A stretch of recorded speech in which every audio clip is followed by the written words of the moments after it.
Alors, bonjour à tous et bienvenue dans les récits d'innovation sociale. Je reçois pour Ether dans les récits d'innovation sociale des entrepreneurs et des dirigeants qui viennent nous raconter comment ils transforment leurs entreprises pour finalement obtenir une véritable performance durable. Alors aujourd'hui, c'est un peu particulier parce que c'est un de nos premier épisode et on a décidé avec Estelle, mon associée, de vous faire cet épisode ensemble et de vous présenter pourquoi on a décidé de créer Ether et pourquoi on a décidé de se lancer dans cette aventure du podcast. Alors bienvenue Estelle. Merci Clarisse. Alors on va commencer comme on a l'habitude sur un podcast, je vais te laisser te présenter et finalement un peu nous présenter. Donc Estelle Jouan, je suis avocate fiscaliste. Alors l'histoire avec Clarisse, elle est un petit peu particulière parce que c'est une longue histoire. On se connaît depuis très très longtemps, depuis plus de 20 ans.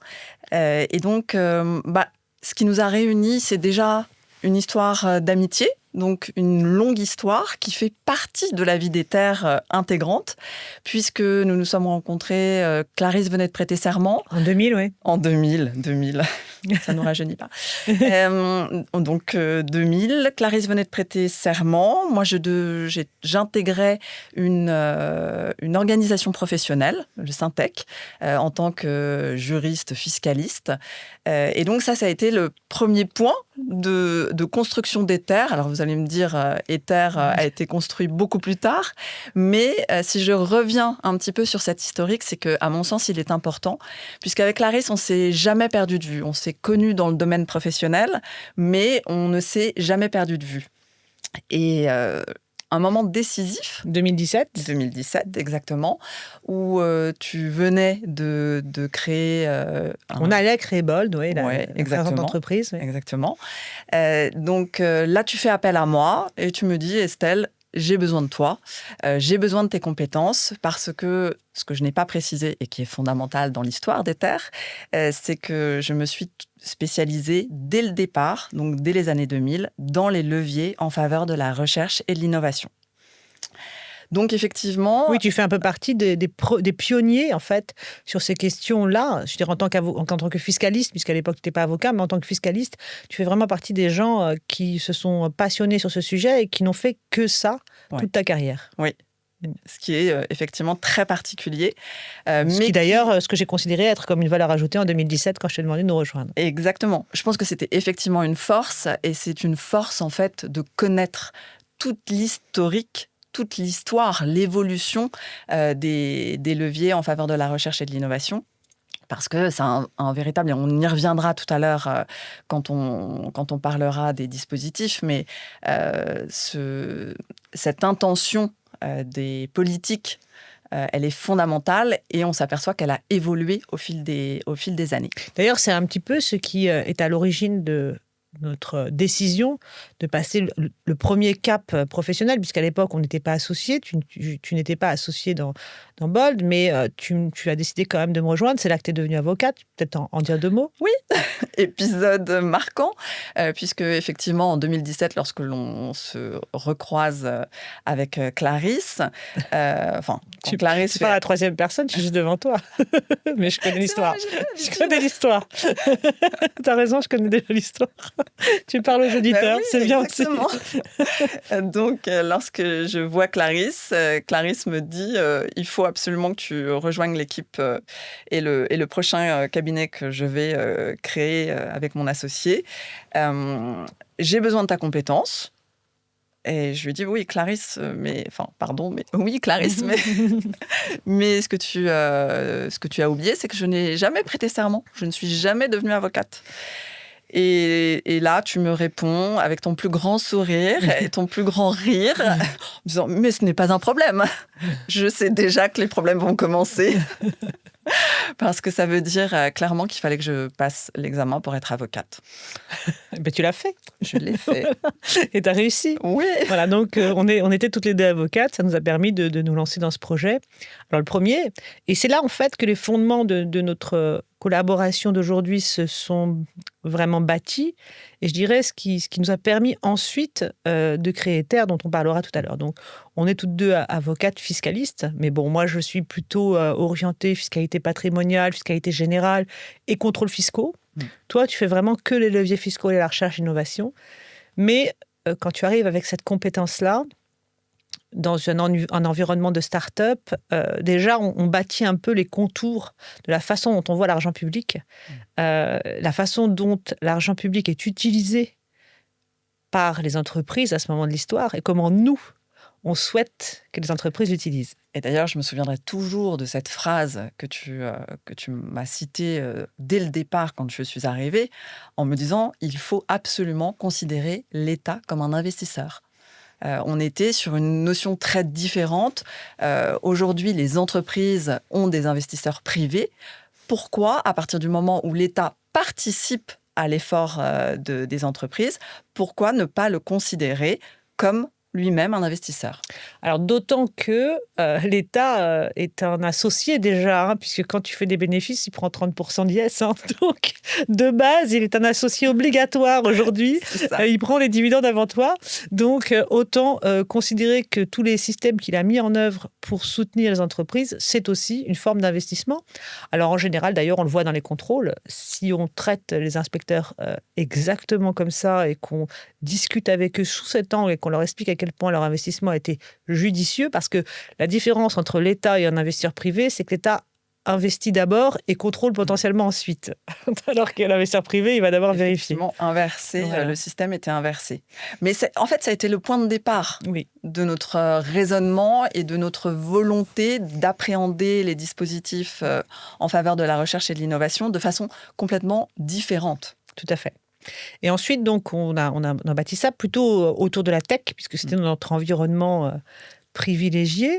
Et puis, tu te souviens, décision décision collective de mon départ et de ton départ de chez Bold, et une sorte de spin-off, on va dire, où toi et moi, on décide finalement de prendre cette spécialité que sont les leviers fiscaux, les recherches et l'innovation, et qui était un des produits qu'on avait sur étagère chez Bold, mais on en a fait notre tête de gondole et notre produit unique ensuite chez Ether. Et là, l'histoire s'est transformée encore et à plusieurs reprises. Ouais, 2022. 2022, on construit les bases de ce cabinet, parce qu'au départ, c'est un cabinet d'avocats, de ce cabinet que l'on veut façonner.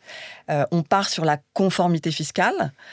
On part sur la conformité fiscale en lien avec les leviers en faveur de la recherche et de l'innovation. Et les contrôles fiscaux. On voulait vraiment faire du contrôle fiscal à l'époque. Hein. C'était vraiment notre première idée, c'était de faire du contrôle fiscal, beaucoup. Tout à fait. Voilà. C'était ta spécialité. Enfin, oui, c'était un peu mon truc sur le plan de la procédure et toi sur le plan technique. Voilà. Ouais. On trouvait que c'était cohérent. Moi, je savais qu'en tant que fiscaliste, je ne reviendrais pas au B2C, donc je ne voulais plus travailler avec des particuliers, donc je savais que tout ce qui était patrimonial, etc., c'était fini, c'était du passé. Donc, en B2B, donc en travaillant exclusivement avec des entreprises, il fallait qu'on reste alignés toutes les deux sur la même spécialité. Et puis bon, voilà, c'est ce qui est le plus intéressant. Tu parles des entreprises innovantes, recherchantes. Donc c'est vrai que c'est passionnant. Et là, au début, on s'est dit, on va faire du contrôle fiscal et on va un peu accompagner les gens autour de ça. Donc c'était ça notre première idée. Il faut reconnaître qu'en matière de financement de l'innovation, l'environnement est quand même extrêmement concurrentiel. Donc on n'était pas dans l'idée de créer un cabinet de conseil dans un premier temps. Et puis, en cabinet d'avocat, en revanche, la demande n'est pas... Enfin, l'offre n'est pas énorme, donc ça nous paraissait cohérent. Tout à fait. Et donc, on est parti en juillet 2022 sur cette idée de cabinet d'avocats entièrement dédié aux enjeux de la fiscalité, de la recherche et de l'innovation sous l'angle du contentieux. Exactement. Mais quand même, on avait déjà... je ne sais pas si tu te souviens, mais on avait fait quelques réunions de travail pour un peu, moi, me remettre un peu dans tout ça, parce que à l'époque où je dirigeais Bold, j'avais pas trop la tête dans l'opérationnel. Et on avait fait quelques réunions pour un peu parler de l'actualité, en fait, de ces leviers fiscaux. Et déjà, il y avait un peu un embryon de ce que serait ensuite Ether Impact. Oui, je me souviens très, très bien de ce partage qu'on a eu sur un cas très pratique, qui était un contrôle fiscal, d'ailleurs, enfin une vérification de comptabilité, qui portait sur un crédit d'impôt recherche. On accompagnait un client qui était venu nous voir et qui s'était fait retoquer à 100% son crédit d'impôt recherche. On prend le dossier, on regarde et là, on s'aperçoit que ce crédit d'impôt qui a été déclaré est un crédit d'impôt qui a été entièrement façonné du point de vue de la tech. Exact. Alors qu'il n'y avait pas du tout... Enfin, il y avait certes un outil tech, mais l'outil tech n'était pas du tout ce qui était intéressant du point de vue de la recherche. Il n'y avait pas de verrou scientifique. Il n'y avait pas de verrou scientifique. Voilà, ça c'est la grande découverte pour moi au moment où je remets un peu la tête dans l'opérationnel, hein, tu te souviens? Ouais, voilà. Ouais, je me souviens très très bien. Et en fait, je me souviens de nos échanges. Et puis surtout ce qu'on a dit avec l'administration fiscale, tu te souviens? Bien sûr, bien sûr. Donc, on travaille le dossier, on prend les dossiers justificatifs, on s'aperçoit que ce qui est intéressant, c'est non pas l'outil, mais la méthode qui porte l'outil. Et là, on se dit, il va falloir aller voir On était déjà, je ne sais pas si tu te souviens, on avait déjà l'interlocuteur départemental devant les yeux. Donc, c'est-à-dire le supérieur du vérificateur. Oui. Exactement. Et donc, là, l'objectif, c'était de lui dire votre redressement, il est normal. Justifié. Il est justifié. En revanche, accordez-nous... Tu as raison de le dire, souvent tu dis, mais non, de toute façon, il devait nous On l'accorder. était dans la prescription, donc de toute façon, on aurait pu déposer un dossier, mais c'était bien poli de le présenter comme ça. C'est tout toi. Et donc, effectivement, il nous l'a accordé. Et donc, on a revu entièrement les dossiers sous l'angle des sciences humaines et sociales. Sciences de l'éducation, en l'occurrence, puisque c'était des méthodes de formation. Ouais, tout à fait. Voilà, et pas la tech. Et le problème, c'est qu'aujourd'hui, la plupart des gens qui font du crédit d'impôt sont persuadés que c'est des sciences dures, que c'est la tech d'abord. Et c'est là que je dois dire que ça a été déclencheur. Donc, on a obtenu un résultat presque meilleur. Et ça, c'est vraiment un événement marquant. Fondateur, effectivement, dans la vie d'Ether. Tout à fait, tout à fait. Alors, ça a été un des premiers. Puis après, il y a eu quelques clients... aussi emblématiques avec lesquels tu es arrivé un peu. C'était une sorte de dot. Quand on a créé Ether, tu avais déjà quelques clients que tu gérais, et notamment le Social Bar. Ça a été aussi fondateur pour nous de constater que finalement, autour de la convivialité et du lien social, on pouvait sortir du CIR. Et encore une fois, après, c'était la façon dont les dossiers étaient présentés et montés. Ça, c'était quand même le point fort qui provenait de tous nos travaux antérieurs sur justement le positionnement de l'État dans le dossier. Donc là, je dois dire que ça a commencé à créer un virage sérieux. Ouais. Et c'est vrai que petit à petit, on s'est retrouvés dans les premiers mois de la création d'Ether avec pas mal de clients qui étaient positionnés sur les sciences humaines et sociales. Exactement. Et là, je dois dire que la décision a été prise assez rapidement de faire quelque chose qu'on n'aurait jamais pensé faire en 2022 quand on a créé Ether Avocat, c'est qu'effectivement, on a créé ce cabinet de conseil, Ether Impact, autour de l'innovation sociale, l'innovation sociétale, l'innovation à impact. Et on s'est dit, nous, on va accompagner les clients pour structurer et piloter des cellules de recherche-innovation. Et on va plus seulement travailler avec eux autour de la fiscalité, autour de ça, même si c'est extrêmement fondateur, puisqu'on vient de la fiscalité, on vient du contrôle fiscal, donc ça, c'est l'originalité de notre parcours. Mais nous, ce qu'on veut, c'est vraiment les accompagner sur la structuration et le pilotage de ces cellules de recherche-innovation, et on va recruter des scientifiques pour ça. Et là, la particularité de notre décision, c'est qu'on se démarque vraiment du marché, puisque sur le marché, la plupart des cabinets de conseil sont plutôt sciences dures, sont plutôt tech, et on est à peu près les seuls aujourd'hui à s'intéresser de façon aussi, je dirais, unique et exclusive plutôt aux sciences humaines et sociales. Et ça, c'est ta force. Alors, en fait, si, c'est ta force, cette vision entrepreneuriale. C'est allié, comme tu le dis souvent, à la technicité qui est ma force. C'était une complémentarité qui nous donne aujourd'hui un atout, à mon sens, majeur. Exactement. Et donc, autour de cette décision, on crée Ether Impact, on recrute une équipe. Et donc, aujourd'hui, on lance ce podcast. Alors, toi, comment tu te positionnes par rapport à cette nouvelle étape de l'aventure entrepreneuriale ? Alors, déjà, j'ai beaucoup appris durant les dernières années, au sens où cette vision entrepreneuriale, tu me l'as beaucoup partagée. On a toujours travaillé ensemble les grandes décisions d'Ether. Aujourd'hui, on est donc quasiment à 3 ans. 3 ans, si on compte Ether Avocat, oui, bien sûr. Oui. De toute l'aventure, oui. Ether Avocat 2022, Ether Impact fin 2023, et on est fin 2025, donc le compte est bon. Voilà, presque 3 ans, avec de nombreux clients. On a aujourd'hui... Oui, et puis surtout un panel de clients très intéressant, très différent, et toujours exclusivement sur les sciences humaines, avec une équipe un peu géniale. Génial. tout simplement génial. Ouais. Ah, non, franchement, oui, c'est sûr. Donc, l'aventure se poursuit, mais ce qui est génial, c'est qu'on apprend aussi encore beaucoup. C'est-à-dire que on a toujours fait pivoter le business d'Ether. Et là, je pense que on est en 2025, on a encore de grandes choses à faire, puisque la promesse, c'est à la fois d'accompagner dans les financements, mais c'est tout petit, les financements, comparés à la structuration de la R&D.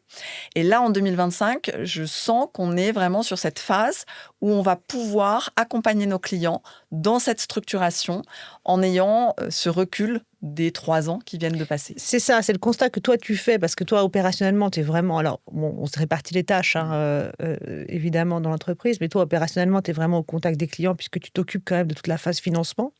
Donc, on structure, on pilote les cellules de recherche avec notre équipe scientifique, et on s'occupe de toute la partie financement avec l'équipe fiscale, qui travaille sur Ether Avocat et qui est un prestataire d'Ether Impact. Bon, tout ça, c'est de la tambouille, mais ça permet quand même de comprendre que c'est quand même des avocats qui gèrent la conformité fiscale.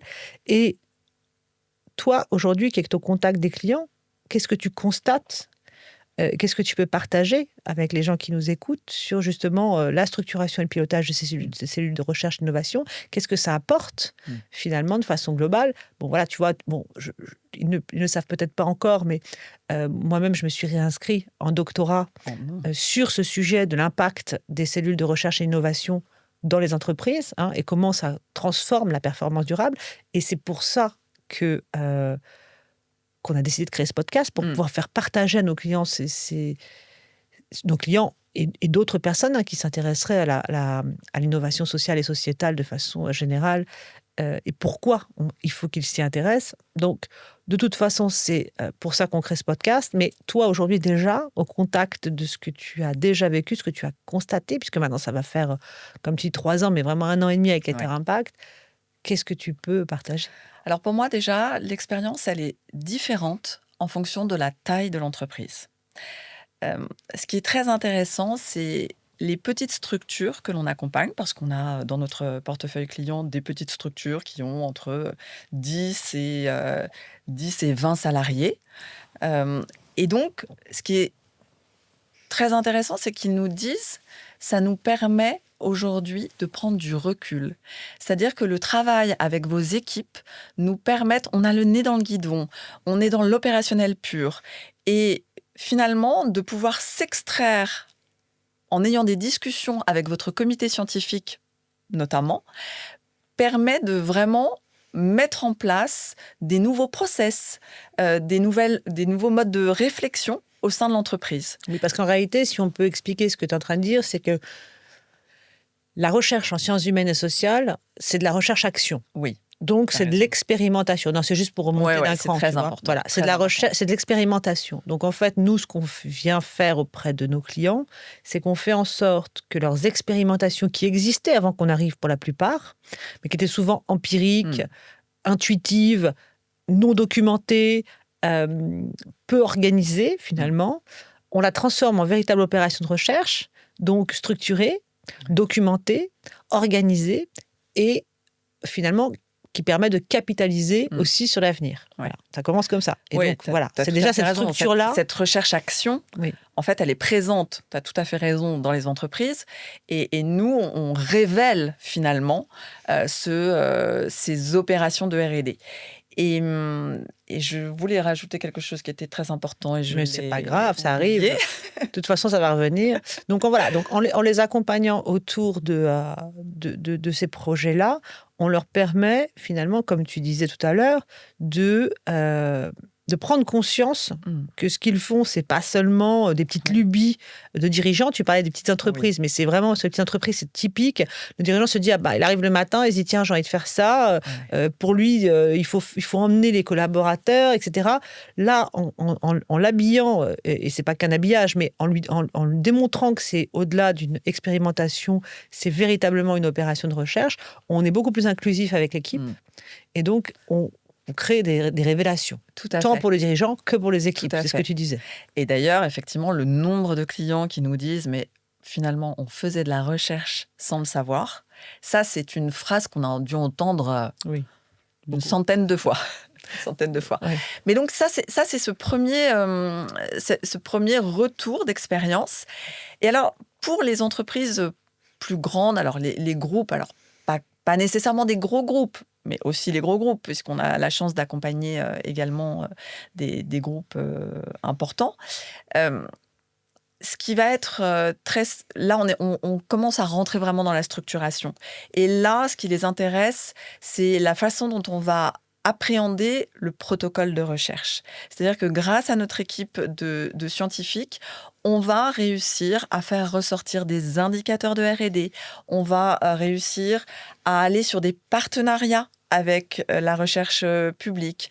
Donc, recherche académique. Académique, exactement. Donc, on a vraiment cette structuration qui prend forme. Et ça, c'est une expérience aussi qui est très fréquemment relevée par les entrepreneurs que l'on accompagne. Oui, et puis pour les entreprises, effectivement, pour les plus grosses entreprises, ce qu'ils nous disent souvent, et c'est là où on est en plein dans notre métier, qu'on affine et sur lesquels on progresse tous les jours grâce à un certain nombre d'outils internes que nous mettons en place, c'est qu'on travaille en temps réel avec eux sur ce qu'ils font au quotidien. Donc on est au plus proche des équipes et on leur permet de construire leur cellule de recherche et d'innovation sociale. Et donc on fait émerger dans l'entreprise quelque chose qui existait partout, mais sans point central. Oui. Et c'est un peu l'analogie de la boule de flipper. C'est que nous, on se transforme en une sorte de boule de flipper qui va taper dans tous les services et qui récupère de la donnée de recherche en sciences humaines et on crée quelque chose, un ensemble cohérent. Et donc, on structure une vraie cellule. Ouais. Est-ce que tu le ressens, ça? Est-ce que tu le vis? Je le ressens. Et d'ailleurs, en fait, on s'en aperçoit. C'est quelque chose qui est très spécifique à la recherche et au développement en matière de sciences humaines et sociales, puisque toutes les personnes sont impliquées en réalité. Alors, j'exagère, je grossis le trait évidemment, mais oui, bien sûr. En général, dans les expérimentations, on n'a pas besoin d'avoir une expérience de chercheur pour pouvoir mener des expérimentations dans les sciences humaines et sociales. Et au contraire, en fait, on s'aperçoit que c'est des personnes très opérationnelles qui vont être au contact des clients, qui vont être... très souvent, les commerciaux ont... Alors, évidemment, ça ne va pas être 90% de leur temps, mais pour 5% de leur temps, 10% de leur temps, vont participer à mener des expérimentations auprès du terrain. Oui, on a parce des que le terrain, il est concrets, fondamental. Bien sûr. Et ça, dans les sciences humaines et sociales, c'est vraiment quelque chose de très, très spécifique et qui distingue la R&D en tech. C'est ça. Et donc là, évidemment, notre façon, je dirais, la plus logique, la plus maligne aussi, d'entrer chez ses clients, c'est évidemment de leur démontrer que toutes ces expérimentations sont finançables. Donc, c'est notre point d'entrée. Mais ce qui va nous intéresser profondément, c'est ce qu'ils vont vivre en structurant et en pilotant correctement ces cellules de recherche-innovation. Et on commence déjà, parce que ça ne fait que 3 ans, et je pense que le temps joue évidemment énormément pour nous, mais on commence déjà, sur certains types d'entreprises, à voir les bienfaits dans l'entreprise de notre travail de fond. Et peut-être pour donner un exemple concret, parce que c'est toujours important de pouvoir matérialiser comment ça se passe concrètement. En fait, pour vous donner un exemple très précis, quand on rédige, alors, je suis partie sur ça c'est un petit peu mon défaut, c'est de partir sur la technicité fiscale, mais en réalité, quand nos scientifiques interviennent auprès des entreprises, ils Ils vont regarder effectivement ces expérimentations qui sont menées. Au regard de ces expérimentations, l'apport de nos scientifiques, c'est de pouvoir identifier l'état de l'art avec l'équipe en place dans l'entreprise. Et ce qu'on va pouvoir valoriser, c'est ce qui n'existe pas encore, c'est vraiment... La difficulté, en fait, le fameux verrou. Le fameux verrou. Sauf qu'on s'aperçoit que des sociétés sont intéressées pas uniquement sur la valorisation du crédit d'impôt recherche associé à cette opération, mais aux connaissances qu'on va pouvoir leur rapporter. C'est ça. Et on l'a déjà vécu. Oui, et ça effectivement, le travail... Le crédit d'impôt recherche n'est plus prioritaire. Et c'est ça qui est intéressant. Exactement. Mais pourquoi ? Parce qu'en fait, c'est l'impact que ça peut avoir dans l'entreprise. C'est qu'en réalité, intégrer une cellule de recherche-innovation transforme l'entreprise de façon profonde. En sciences humaines et sociales, j'entends, parce que en sciences dures, et ça, c'est la raison pour laquelle on a choisi de créer ce podcast, donc c'est important qu'on le partage. En sciences dures, c'est très siloté. Vous prenez une équipe de scientifiques, de laborantins, ils sont enfermés dans leur laboratoire. Vous prenez une équipe de devs, ils sont entre eux. En sciences dures, c'est très siloté. Le partage avec le reste de l'équipe est assez limité. Alors, évidemment, il existe un peu plus sur les outils tech, forcément, parce que vous avez quand même une partie de design et de comportement, mais justement, on va très peu valoriser les parties design, comportementaux, usages, alors qu'on va beaucoup plus valoriser la tech, alors que la tech n'est pas forcément prioritaire. On a de nombreuses entreprises qui ont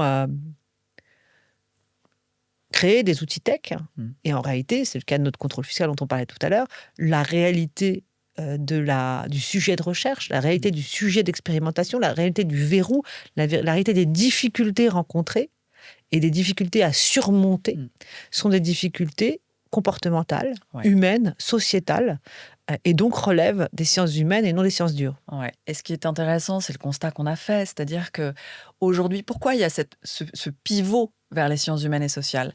C'est que les entrepreneurs, alors, on associe ça à la période de 2020, Covid, post-Covid, sont davantage en quête de sens. Alors, il n'y a pas que ça. J'exagère. Tu as raison, il y a la quête de sens, mais il n'y a pas que ça.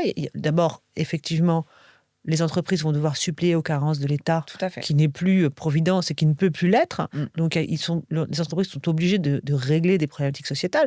C'est le cas d'Ichuan, dont on peut parler librement, parce que je crois qu'il ne s'est jamais caché de travailler avec nous, et qui est dans notre dernier magazine, et avec qui on a fait un certain nombre de conférences, qui règle les problèmes de migrants et de nouveaux entrants, et de recrutement de ces nouveaux entrants. Donc, on est sur des problématiques sociétales lourde. Donc ça, c'est tout l'écosystème de l'ESS aussi, tout à fait, qui est directement concerné par cela.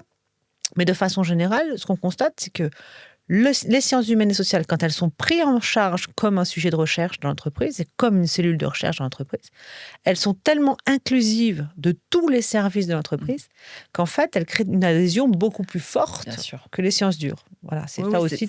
Oui, tu as tout à fait raison. Prendre des exemples très concrets sur certaines boîtes. Je dirais pas le nom, mais tu te souviens où ils avaient fait du cire et ça avait été plutôt un échec. Et là, ils le refont sur leurs travaux d'organisation, en plus RH. Tout à fait. Et à quel point les gens s'impliquent, à quel point il y a... Et sont passionnés parce que... Alors, je ne vais pas dire que la R&D tech n'est pas intéressante, parce que j'exagère. Mais elle est plus inclusive en sciences humaines, elle est plus compréhensible. D'ailleurs, même l'administration fiscale nous le démontre. Oui, et d'ailleurs, c'est ce qu'on vit en ce moment sur le terrain. On a alors là, je prends la casquette cabinet d'avocat, mais on a des contrôles fiscaux qui se déroulent... pas sur nos dossiers, mais... Pas sur nos dossiers. J'en profite pour le placer.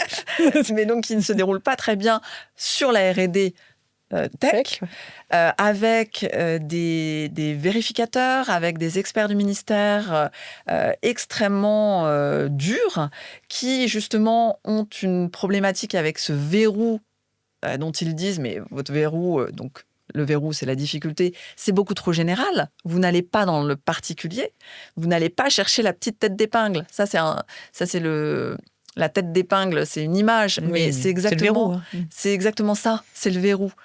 Et donc, c'est comme quand tu fais de la recherche sur un médicament, c'est sûr que tu vas pas... Il faut toujours inventer quelque chose qui n'existe pas. Exactement. Et donc, ces contrôles en R&D tech se passent mal. Or, Et j'en parlais pas plus tard que ce matin, quand on a fait la réunion de lancement de mission avec un client qui est là depuis 2 ans, et qui, lui, qu'on accompagne sur les sciences humaines et sociales, mais qui a un contrôle sur la tech, je lui ai dit, il faut absolument faire de la pédagogie. Et la pédagogie sur les sciences humaines et sociales, entre guillemets, c'est plus simple que sur la tech. Parce que... et puis, on a développé une méthode. Voilà, c'est ça. C'est-à-dire aussi. que, sincèrement, à partir du moment où on considère notre état investisseur comme notre idée de départ et qu'on lui explique la façon dont on a fait émerger les opérations de R&D, on ne peut que l'emmener avec nous. C'est ça, mais je pense que c'est pas grave de le répéter parce que je pense que c'est un élément clé et je pense que c'est très fondateur de notre projet entrepreneurial. C'est cette idée de vraiment de voir l'État et donc ses agents, que sont l'administration fiscale et les services du ministère de la Recherche, comme des investisseurs. En les traitant comme ça, déjà, on valorise aussi le rôle de chacun et Et quand on considère qu'ils sont investisseurs, ça veut dire qu'on utilise leur argent pour investir dans le futur de l'entreprise. Et ça, c'est un élément aussi extrêmement clé et fondateur.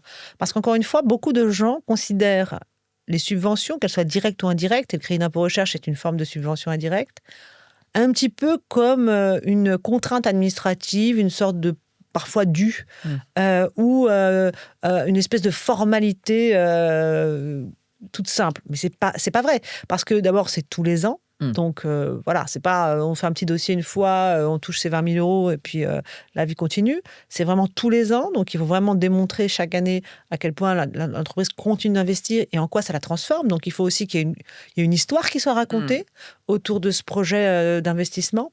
Et ça, c'est un peu notre truc. C'est-à-dire que à la fois, on va avoir une super expertise fiscale. À la fois, évidemment, une expertise scientifique solide qui permet d'avoir des verrous qui sont identifiés et documentés.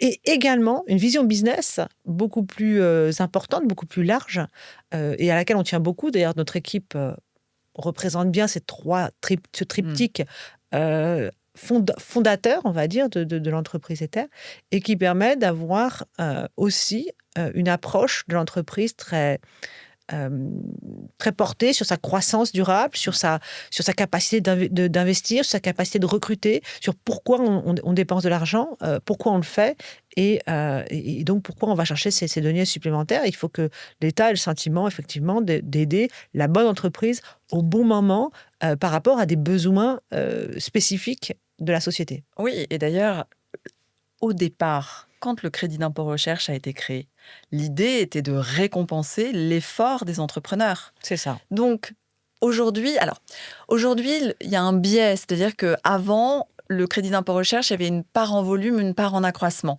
Donc, la part en accroissement voulait dire que nécessairement, il fallait engager davantage de recherche chaque année. Donc finalement, si on n'avait pas cette part en accroissement, on ne pouvait plus bénéficier du crédit d'impôt recherche. Le dispositif a été modifié, alors je ne me souviens jamais, 2007-2009, peu importe, en tout cas ça fait pas mal de temps maintenant. Et donc, l'État veut quand même s'assurer que cet effort de R&D, il est toujours présent. Et constant. Et donc, c'est hyper important de dire à l'État, mais regardez ce que j'ai fait avec ces deniers publics. Exactement. C'est super important. C'est un droit. Alors, il le fait a posteriori. C'est ça qui choque un peu, je pense. Ouais. Et c'est ce qui va différencier. Quand tu rédiges un deck pour un investisseur privé, c'est sûr qu'il ne te donnera pas un rond si ton deck n'est pas solide. Ouais. Là, le deck, il est rédigé a posteriori. Donc, on a plus l'impression de vivre un contrôle fiscal et donc une espèce d'explication. On se met en faute avant même d'avoir commencé à discuter. Mais en réalité, et c'est ça notre méthode aussi, elle repose vraiment sur ce fondamental. Oui, c'est ça. Là, je perds mes mots. Voilà, c'est vraiment de dire, on construit un projet entrepreneurial, on a un autre investisseur numéro 1 qui est l'État et qui nous soutient dans cette démarche et qui d'ailleurs sera le premier à en récolter les fruits quand on aura du succès, puisque, bon, encore une fois, il y a l'impôt sur les sociétés, c'est une forme de rétribution très claire. Donc, c'est l'objectif. On va évidemment recruter, on va évidemment investir, on va tout faire pour créer des entreprises qui soient performantes, compétitives, parce que c'est ça aussi. Il ne faut pas oublier que le crédit d'impôt recherche n'a été créé que pour permettre aux entreprises françaises, mais aujourd'hui, bien entendu, il existe dans de nombreux pays, quasiment tous d'ailleurs. Hein. Il n'y a pas beaucoup qui n'ont pas de crédit d'impôt recherche, sous des formes différentes. Mais ça existe vraiment partout, même en Amérique du Sud. On voit en Argentine où ils ont tout remis en condition, en place. Avec le nouveau gouvernement, ils ont conservé le crédit d'impôt recherche. Ils l'ont même renforcé. Donc, pourquoi ? Parce qu'un pays a besoin d'entreprises compétitives. Bien sûr. Et d'ailleurs, il y a quand même un objectif en France, dans le cadre de l'Europe, c'est d'atteindre 3% du PIB. Oui, pour tous les pays de l'Union européenne, on est à 2,2%. Oui. Donc, c'est une volonté de l'État. Voilà, une volonté politique.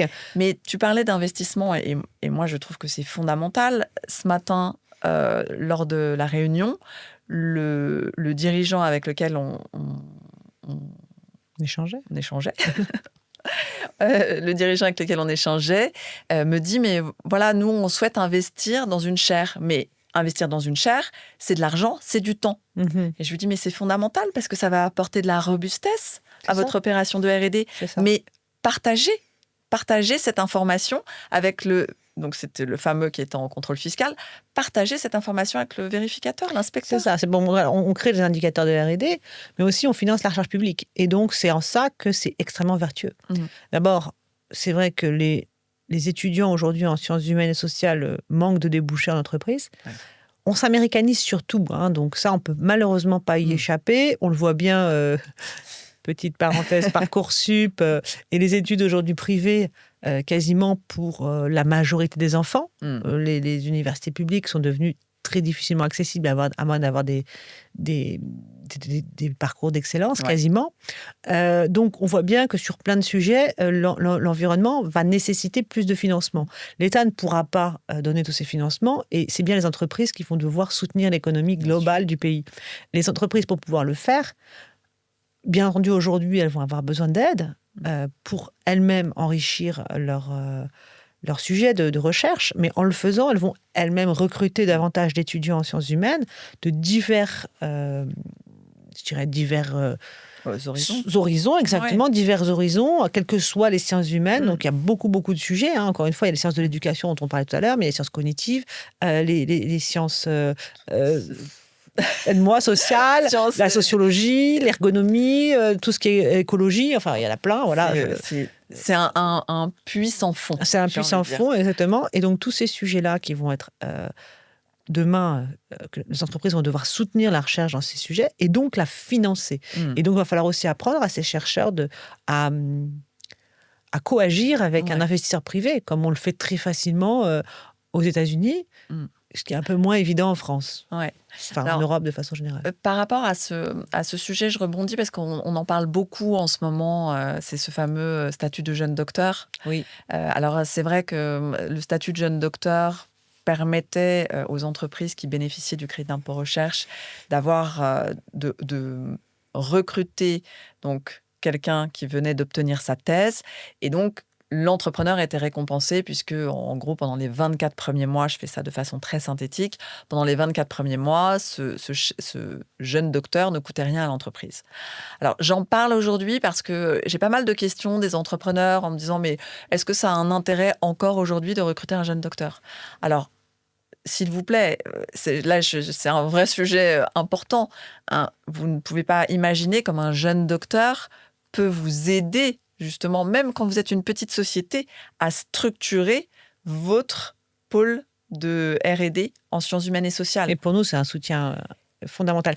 Mais c'est vrai que c'est dommage. Bon, la fin de ce régime, c'est un peu triste parce que c'était vraiment une bonne aide. Mais ma foi, je pense que ce que l'on fait, nous, aujourd'hui, qui est un travail de fond, pour faire comprendre aux entreprises que structurer et piloter leur cellule de recherche d'innovation sociale, sociétale, comportementale et transformateur, profondément transformateur pour l'entreprise, va participer aussi à aider le pont entre les étudiants en sciences sociales et les entreprises. Donc, nous, c'est pour ça qu'on crée ce podcast. C'est justement pour que les entreprises s'investissent dans la recherche et l'innovation sociale et recrutent. Ouais. Et tant pis si les aides sont légèrement moins importantes. Elles demeurent quand même. L'apport de cette personne au sein de votre équipe.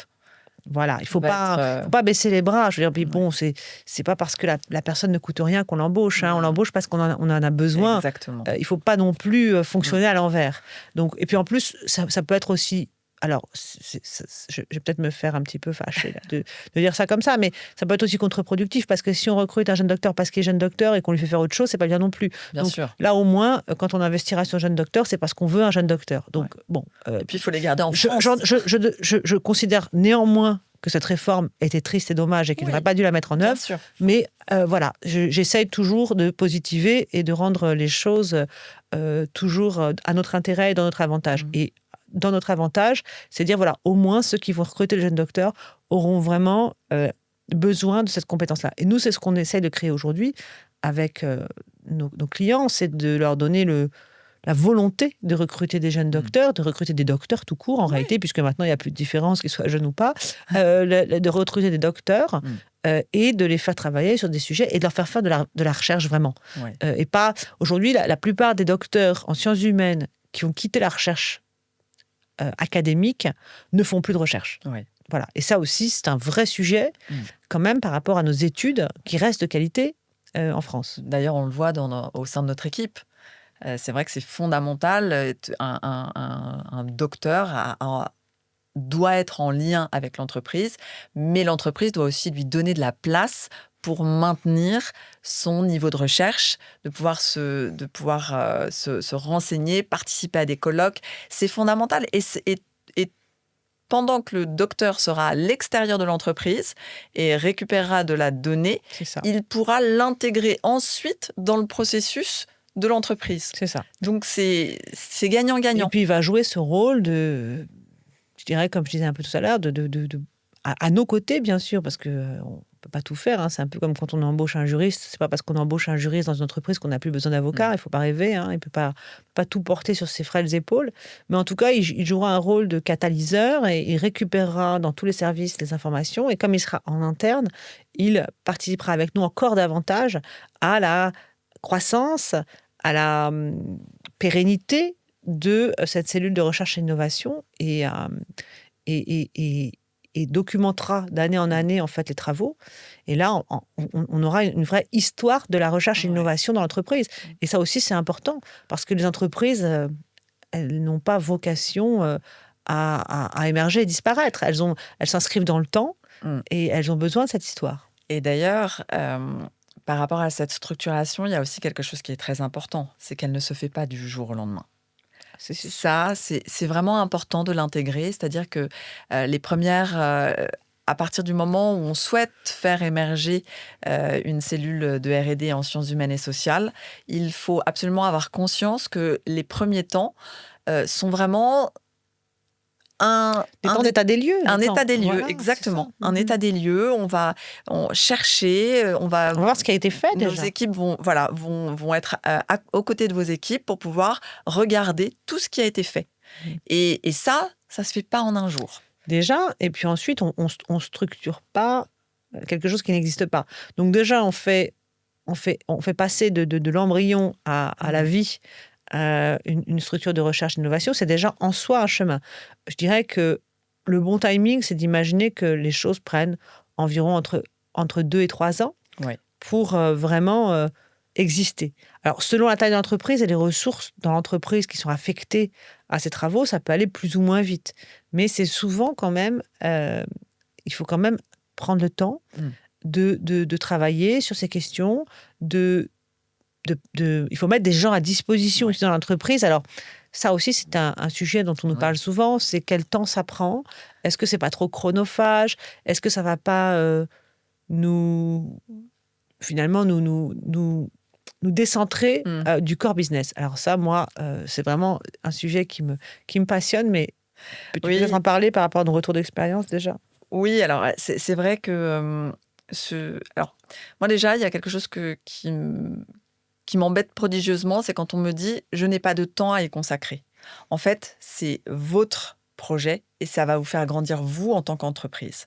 Donc, ça, c'est vraiment... Alors, je dis ça, mais en fait, très peu de nos clients ont ce type de réaction. Parce que, Non, c'est plutôt avant d'être client en général. Voilà. En général, avant d'être client, ils se disent « ouh là là, ça va nous prendre du temps, ça va être chronophage ». Le constat, si tu veux, c'est que dès qu'ils ont décidé de s'y mettre et d'investir, bon, nous, effectivement, on a le mérite de ne pas coûter grand-chose, voire de ne rien coûter du tout, mais quand ils ont décidé de s'y mettre, en général, ils se rendent compte déjà, la première chose, c'est que c'est hyper stratégique. Bien sûr. Donc, tu ne peux pas ne pas avoir de temps à consacrer à des sujets hyper stratégiques. C'est hyper stratégique et surtout, le meilleur ambassadeur... alors là, encore une fois, je vais repartir avec ma casquette de fiscaliste, avocat, mais le meilleur conseil qu'on puisse vous donner, c'est d'être vous-même, d'incarner. Exactement. Ce message, il est fondamental, on le dit souvent. Vous incarnez votre propre recherche parce que vous incarnez votre entreprise. Et en face de vous, l'administration fiscale, vous rayonnez d'une façon différente. Donc, mais sur les entreprises plus grosses, ça marche aussi. Hein. Bien sûr, bien sûr. Mais c'est vrai que cette implication, tu parlais tout à l'heure du temps réel.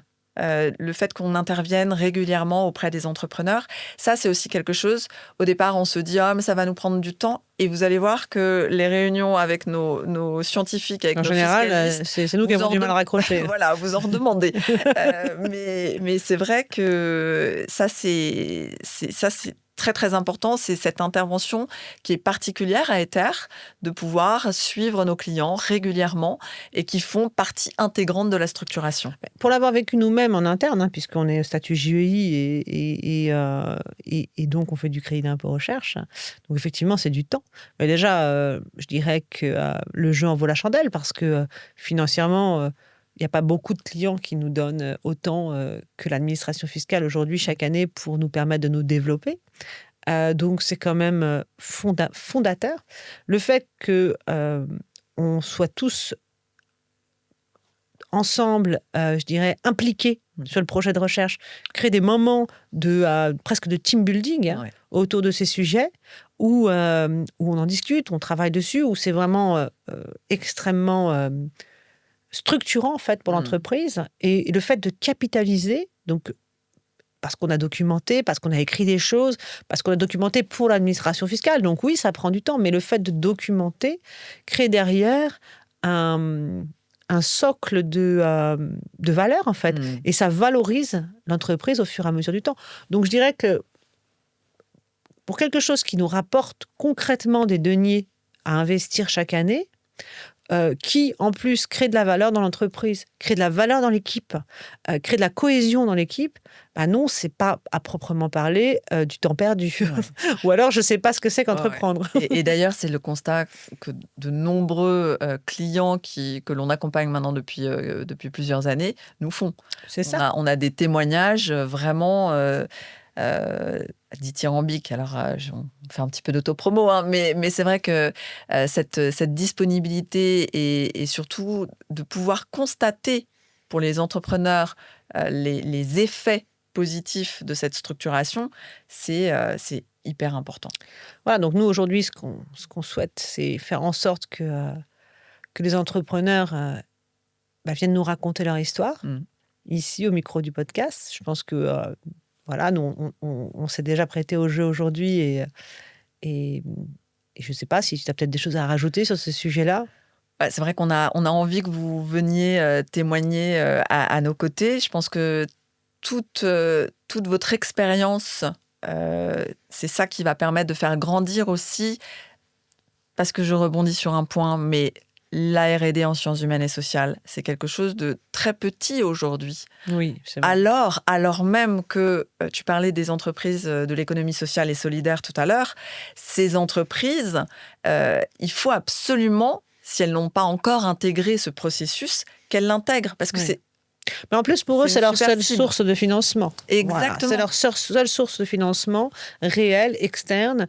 Donc, et puis en plus, c'est leur nature profonde. C'est-à-dire qu'elles se sont créées pour innover socialement et sociétalement. Donc effectivement, c'est extrêmement dommage que les entreprises de l'ESS aujourd'hui n'intègrent pas la question du crédit d'impôt recherche, de la structuration et du pilotage de ces cellules de recherche et innovation dans leur ADN. Mais ça, c'est un défaut de... Je pense que quand on dit crédit d'impôt recherche, les gens pensent immédiatement sciences dures. Oui. C'est historique, alors qu'en réalité, ça n'a jamais été interdit.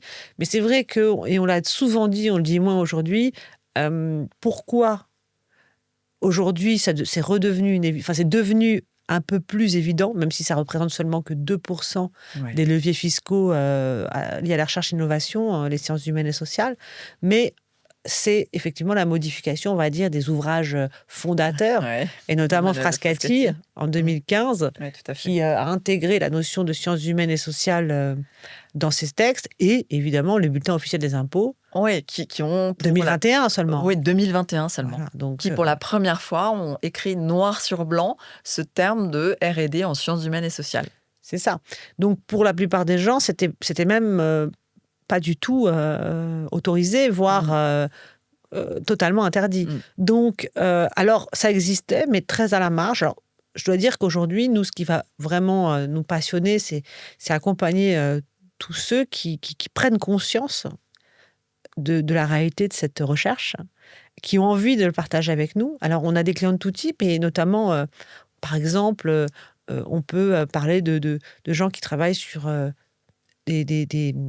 rencontre, les sites de rencontres, et qui, bien entendu, sont obligés d'investir énormément dans leur tech, mais qui doivent aussi impérativement s'interroger sur les nouvelles façons de rencontrer des gens dans la société aujourd'hui, et donc la nouvelle façon de créer du lien social, la nouvelle façon de se rencontrer, les nouveaux usages. Et ça, là, nous, où ça devient passionnant, c'est quand on fait justement cette recherche hybride, c'est-à-dire qu'on mélange une nécessité économique, qui est d'avoir des nouveaux utilisateurs ou des nouveaux clients, avec une transformation sociétale. Et c'est ça, en fait, qui pour moi est l'objet de ce podcast, c'est cette prise de conscience. Parce qu'on a longtemps vécu en France, notamment, dans un monde où soit on faisait du lucratif, soit on faisait du non lucratif. Donc soit on était une association, soit on était une entreprise. Et une entreprise, ça a fait de l'argent. Et là, justement, ce mouvement, je dirais, de croisement entre le lucratif et non lucratif, il n'est pas si récent que ça. Nous, déjà, chez Bold, avec des entreprises comme La Ruche qui dit oui, etc., on avait rencontré ces nouveaux types d'entreprises qui, déjà, bien que se positionnant sur le secteur lucratif et donc nécessité de faire des bénéfices, parce que c'est la définition même d'une entreprise, se posaient quand même des questions sociétales profondes, et notamment cette idée du circuit court à l'époque. Mais aujourd'hui, ça s'est généralisé. Et encore une fois, cet environnement de l'ESS, les Great Place to Work, les B-Corp, les entreprises à mission, toutes ces entreprises, elles démontrent qu'on est un peu au croisement entre les deux. Mais ce n'est pas encore très clair. C'est-à-dire qu'on se dit, mais je vais aller chercher du CIR, mais c'est pour faire de l'innovation sociale ou sociétale. Mais non.